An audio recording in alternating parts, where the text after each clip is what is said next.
Di Thailand itu Allah izinkan ngelihat semua orang yang pengen bahagia dengan berbagai macam cara. Bandar judi yang jauh lebih kaya dari gua. Malah dia pengen tidur harus pakai pil tidur. Tanpa pil tidur dia nggak bisa bangun, nggak bisa tidur. Diajakin cabut, janjian sama psikiater karena berapa hari nggak bisa tidur. Ketemu sama yang istri diminta cerai ke suaminya gara-gara tidak dibelikan mobil yang kelima. Di sana ada. Wow. Mungkin mobil ke-1 sampai ke-4-nya mobil Hot Wheels mungkin ya, atau mainan Tamiya gitu ya. Kesel. Makanya mungkin dia kesel ya.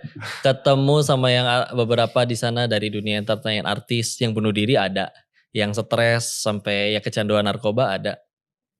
Sehingga loh, kalau memang itu semua sumber kebahagiaan tuh kenapa udah punya itu semua aja masih kayak gitu?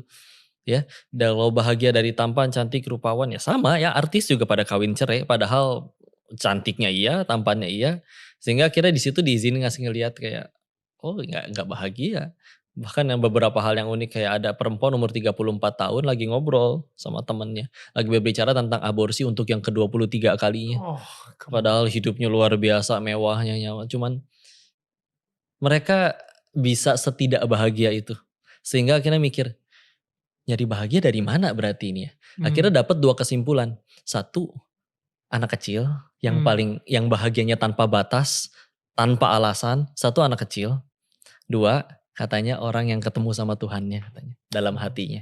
Ya. Masalahnya kan kita gak bisa balik lagi jadi anak kecil. Tapi kalau memang dipikir iya, anak kecil abis benjol sama temennya 5 menit kemudian juga main lagi. Itu bukti bahwa manusia aslinya tuh mudah banget berbuat baik. Ya, yang malah berantem malah orang tuanya. Nah, kamu habis benjol sama dia, kenapa kamu main lagi? Anak kecil gak punya itu semua. Aku udah gak sakit, dia punya mainan yang aku suka, aku pengen main lagi.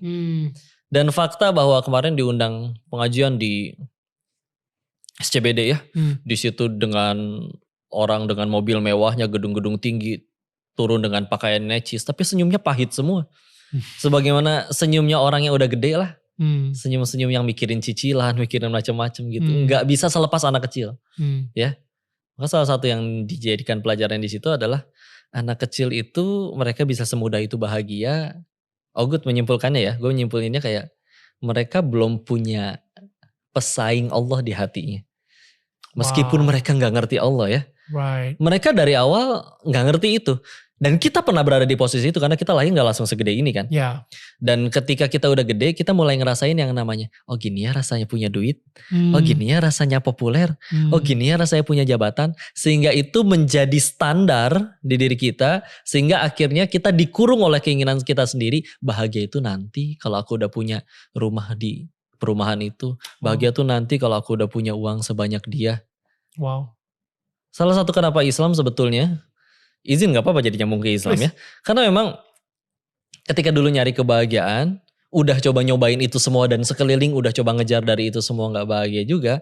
Salah satunya Islam tuh katanya melepaskan perbudakan dari yang perbudakan secara nyata, orang bisa diperjualbelikan.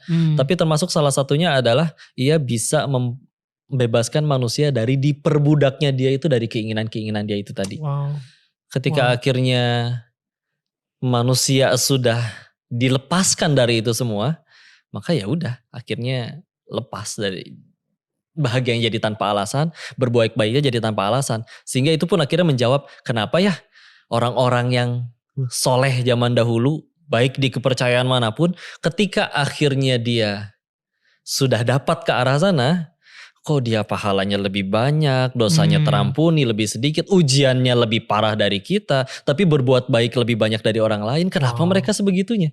Karena dari awal di hatinya nggak ditaruh pesaing-pesaing Allah, cuma Allah doang. Berbuat baik murni karena Allah suka, udah gitu aja. Mau satu dunia cinta Allah nggak suka, dia nggak bisa bahagia. Dan bukan berarti kalau udah nyampe situ dia nggak bisa sedih, nggak bisa kecewa, bisa sedih. Sedihnya satu, ketika dirinya tidak jadi lebih baik daripada hari kemarin. Dan juga bahagianya dan juga kecewanya, marahnya satu, ketika misalkan Allah dan Rasulnya yang dihina.